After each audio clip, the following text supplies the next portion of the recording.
Alright, we're here with Billy Butcher. So we are here in the depths of the first floor of Comic Con. Let's change that frown upside down. I'm here with a whole cavalcade of Marvel characters. Alright, we're here with Lady Loki, Katie herself. Welcome to Comic Con, how are you finding it? I've really enjoyed myself so far today. So I am here with Crafty Nathan Creations. Let's just for a moment stop praising the Omnissiah and pretend that I don't know what this is. Nathan, why don't you tell us what it is? Alright, let's go. I'm here with Kratos. Hello. I'm here with Jennifer. Jennifer Walters is going to hopefully be able to help us out with our legal problem involving Ben. Tell me all about your legal problems now. Look, Ben is accusing us of trying to force him out of the podcast. Really? Yes. That's very strange. He's gone straight to legal. Has he now? And what we're looking for really is a lawyer more muscular than his lawyer. Well, give me a call. Diane, I'm absolutely busting. I'm busting for a piss. We're going to try and find a bathroom real quick. Just follow me. Sorry, mate. Excuse me. Do you know which way to the bathroom? This is the way.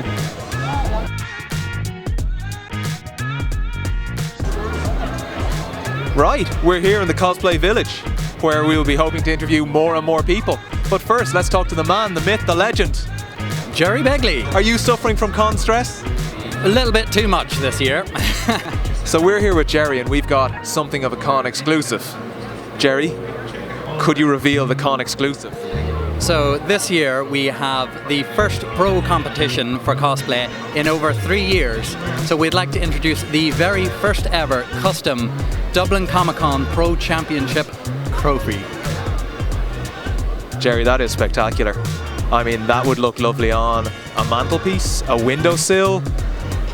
Where else do you think that would look lovely? On top of my head, because it's a lovely, gorgeous crown. How much effort goes into a makeup look like this?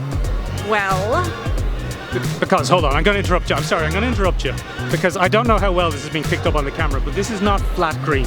really? Shocking. That's all right. There's all sorts of highlights, there's lowlights. Well, we tried.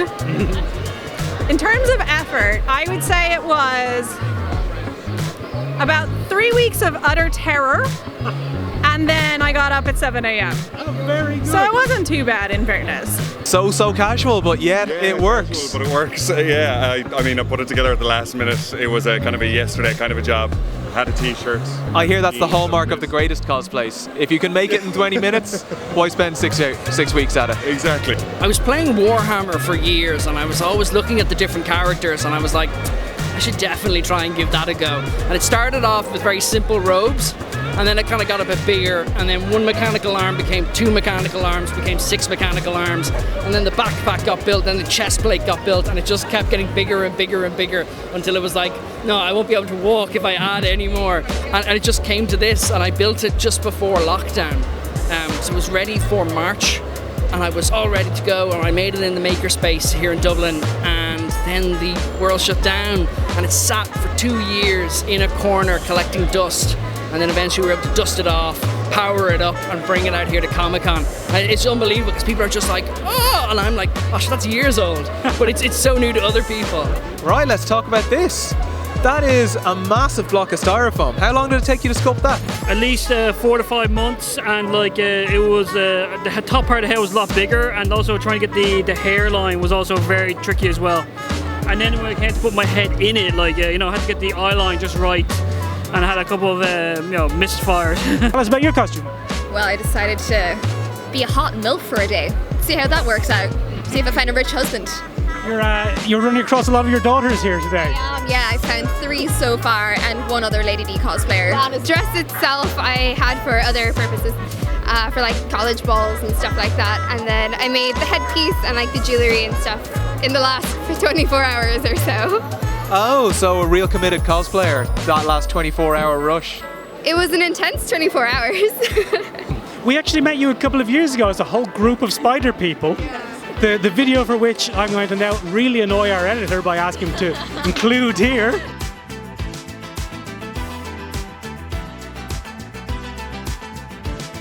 So tell me a little bit about the costumes. What goes into making them?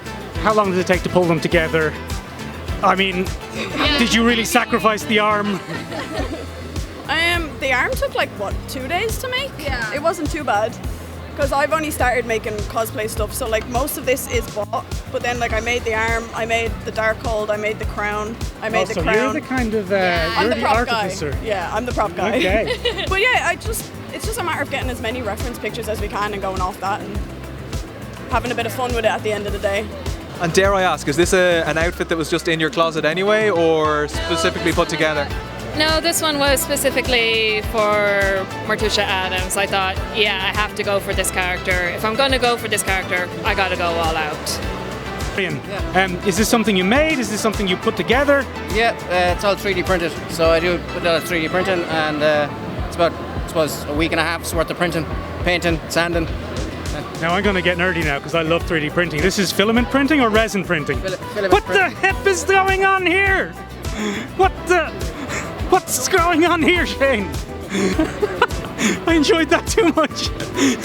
So is this filament printing or resin printing? Filament printing. Right. So how long does something like this take? Helmet about 26 hours. The rest of the armor between 80 hours, 90 hours. Wow.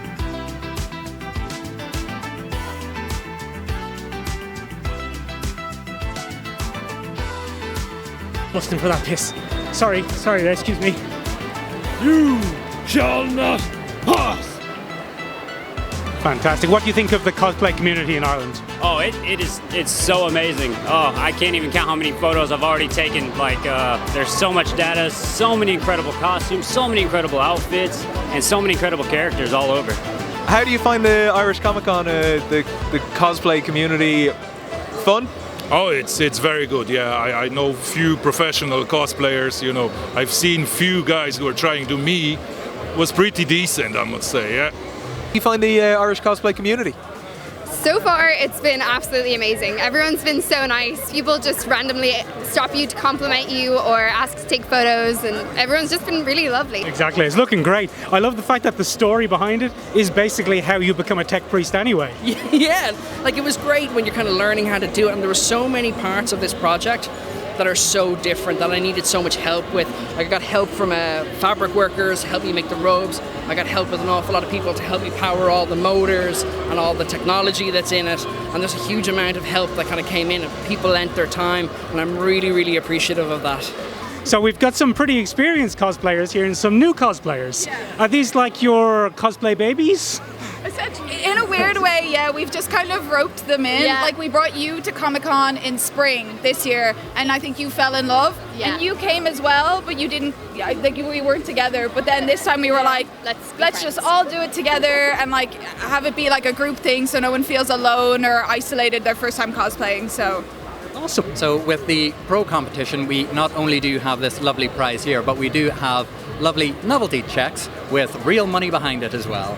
So larger scale competitions like this would have a bit more weight to the prizes coming in behind them, and depending on how the future goes, we could potentially see Dublin Comic Con hosting an international competition in the future as well. And this is my first Comic Con, always wanted to go to one, never had the courage to, and she's after encouraging me and kind of pulling me out of my shell a little bit. So is this your first cosplay? This is my first cosplay. A stellar, hence the casual. A stellar start. So next year, fully body shaved, going. Full Homelander, body shaved, beefed up, just whole 9 yards. Yeah. Nice. New York, you've come here. How are you finding it? It's great. No, like the atmosphere around there. Everyone's so nice. To be honest, and there's some class cosplays going on. There's literally a lad going around in a mech suit. It's cool. Any future cosplay plans? I'm going to do Steampunk Princess Leia tomorrow, and then after that, I might eventually get around to my Eisenhorn and make you do some work too. Oh no! So look, we can put in a clip of the interview from 5 years ago where I promised I was going to be a demon host. And we can look that up and we can show how appalling that's going to be for me. But a commitment's a commitment. So can we shake hands, or will we end up losing your grief? No, you should be all right. Different dress than we're maybe used to seeing you in? Summer vacation, hot temperatures? Yeah, so that's the idea, just taking a break between games. A bit about some of the other projects you've got going on. So when I'm not doing this, I also do an awful lot of model making. So I'm doing a series of models on kind of Irish housing and the derelict situation in and around Dublin. So I'm recreating an awful lot of model houses in 3D. As well as that, I also run the Irish Makers podcast with Vicky Toomey Lee in production, and we talk to makers all over Ireland. We've talked to blacksmiths, we've talked to leather workers, cosplayers. We've got Ireland's best spoon maker coming on the show, and it's incredible the amount of people we've talked to. And we're trying to release an episode every single month from makers all over the country, and just really getting stuck into the maker community. That's great stuff. Where can people find that? You can find that on YouTube, you can find that on Spotify, or any good place you find your podcasts. Hey, we haven't seen too many Lady Lokis around. Did you expect to see more? Clearly there's not as many of us in this timeline as potentially the other ones. Because this is great fun, but the weight of it is, we had to cut me out of it last time because I kind of went a bit too long and got a bit dehydrated, so we've got a man here with a bit of water to kind of keep me going, and it's just about knowing your limits because it's very heavy. As I say, Nathan, the flesh is weak. The flesh is gross, you know. Like I feel like I put all these mechadendrites on, all this armor on, and I'm just wishing that the superpowers would come with it, and I could just walk around normally. But no, it's really heavy. That's brilliant. Thank you very much, Nathan. Nice to meet you. Thank you so much. I really appreciate the time. And are you exclusively the Mandalorian, or do you have other costumes? I've got a few, yeah. Predator costumes, Deadpool costumes, Iron Man costumes, all 3D printed and special effects. That's great. Thank you very much, Johnny. Thanks for talking to us. Thank you. Nice. Thanks for everything. Thank you very much. Brilliant. Thank you very much, guys. Thanks for speaking to us. Nice to see you all again, and nice to meet you. Thank you very much, Meg. You're welcome. A pleasure as always. Thank you.